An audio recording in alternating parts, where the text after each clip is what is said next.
Once upon a time, there was a miller who had 3 sons, and while the youngest of the boys worked side by side with his father in the fields, his 2 older brothers whiled away their time loafing on the banks of the river. You know, if we'd have kept that stray pussycat, we'd both have something to play with anyway. Yeah, we could both take turns trying to toss him across the river. Let's go catch him. Yeah, it'd be too much like work.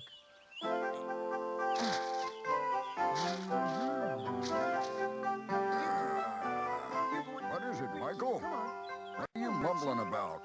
I think I just found a new friend, Papa, and I would like to keep him.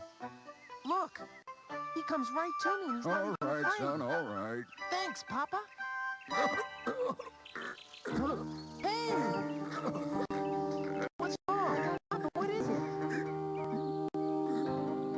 Doctor said he wouldn't have died if he just had more help in the fields. I tried, and I'll miss him. If anyone should have grieved or felt some sense of guilt, it was Michael's older brothers. But they, it seems, were too busy celebrating their good fortune, for their father had left them the farm and the mill. And young Michael was left with no choice but to set off on his own with nothing but a stray cat and a loaf of bread to his name.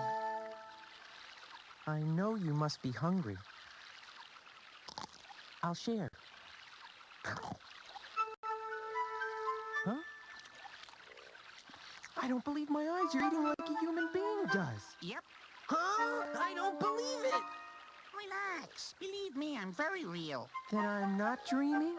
But, well, friend, I'll have to take your word for it.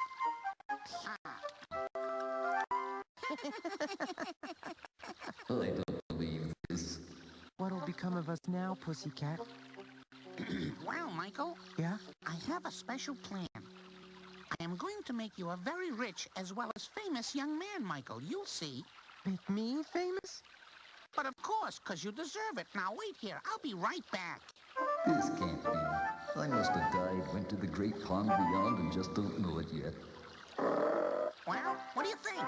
You look, but where, Never mind. Puss in Boots is about to make your fortune.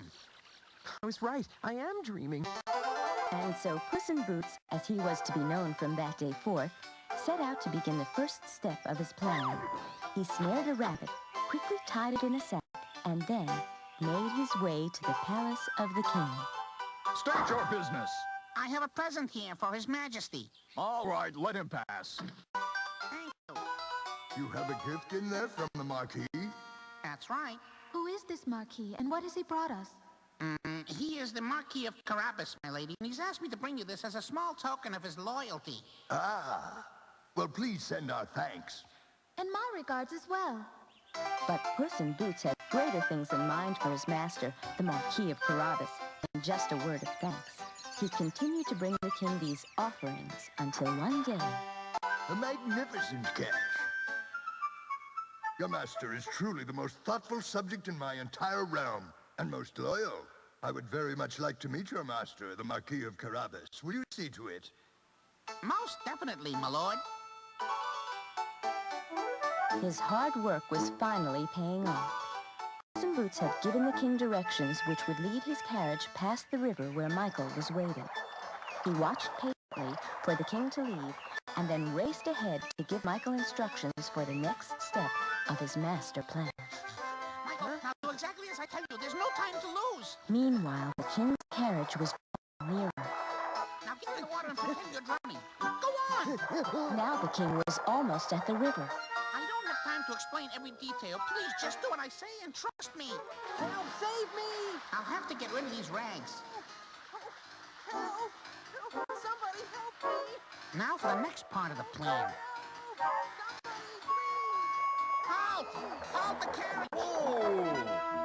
Why, it's Puss in Boots. Oh, Your Majesty, a terrible thing. Robbers have waylaid my master and thrown him in the river to drown. The Marquis cannot swim? No, sire. Save the Marquis. Yes, That's sire. right.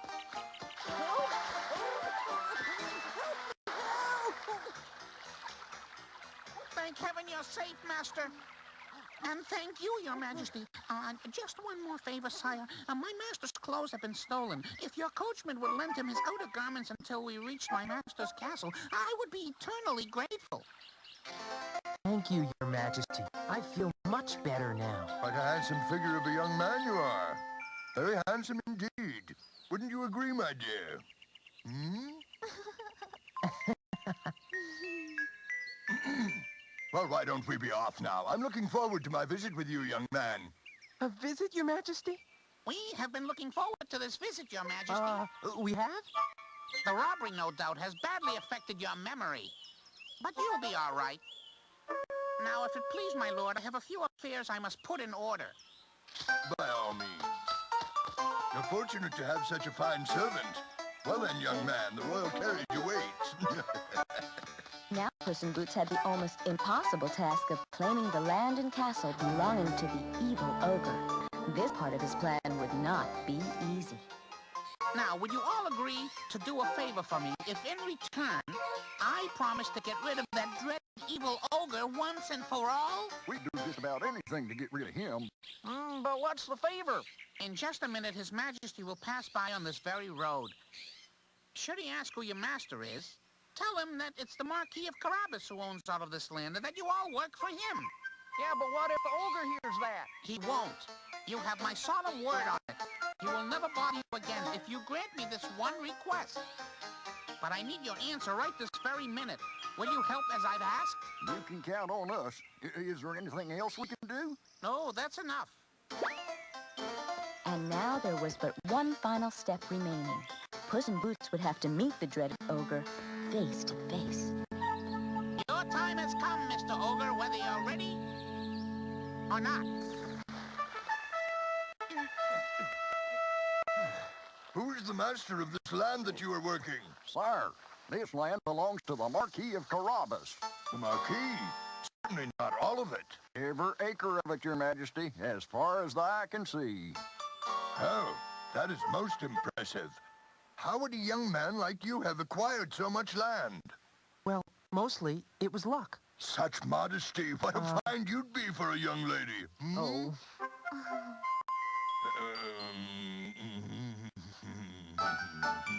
Ah! Stop the carriage. Whoa! Is your master the Marquis of Carabas? Yes, Majesty. He owns all of the land for as far as one is able to see. And beyond, so I'm told. I'm becoming envious the more I behold. Now Puss in Boots had reached the gate of the ogre's castle. He was about to confront the evil creature on his own ground.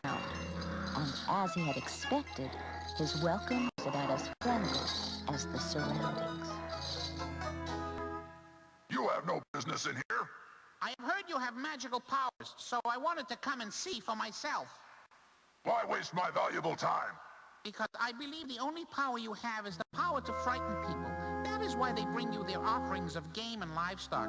Because you're big and ugly, and they are afraid of your threats. But unless you show me your magic and prove to me you can change forms, I will tell everyone you're nothing but a big fake. Then why don't I just simply kill you right now? Not very smart. If I don't return with any proof of your power, they've been told to assume you have none. All right, so be it. You will have your proof. Is this real enough, kitty? Oh, yes. But I think a mouse or something a little smaller would actually be a much greater test of your powers, don't you? Oh, is that right? You like a mouse? I'll give you a stupid mouse. Ah, that's more like it. Now, come right over here to me. Come on. Oh, you want a closer look? Okay. See, I told ya. Yes, you did. And that's the last you'll ever tell anyone. The last you'll ever frighten or terrorize or hurt anyone ever again. The curse of the evil ogre had been lifted, and suddenly, as if by magic, the entire castle was transformed back to its original beauty, and none too soon. Welcome, Majesty, to Carabas Castle. In the name of the Marquis of Carabas, I beseech you to accept our humble hospitality. Though it appears not to be so humble, Puss in Boots, as it does lavish and extravagant. This castle belongs to the ogre. Are you out of your mind? Shh, Michael, it belongs to you now. Oh. The ogre is no more, and in fact, it is now the residence of the Marquis of Carabas. Oh. I I propose a toast to the Marquis of Carabas. Here. Your Majesty. The Marquis The of Marquis.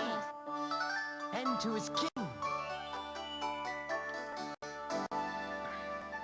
And now, my son, my daughter has persuaded me that you should be named heir apparent. That, of course, would presume a marriage between the two of you. I'd like that very much. Well, then ask her. All right. My princess, will you marry me? She will marry me! And so their wedding was announced, and they became man and wife, prince and princess, the future king and queen of the realm. Puss in Boots had fulfilled his promise. The king had his heir apparent, and Michael and the princess had each other. This son of a poor miller, this daughter of a king, and this stray cat in boots made a strange threesome as they presented themselves to the adoring peasants who had finally been set free from the tyranny of the evil ogre. Thanks to their new regent of the rodents, minister of magic, keeper of the cream, the obliterator of the ogre, and knight of the whiskers himself, Sir Puss in Boots.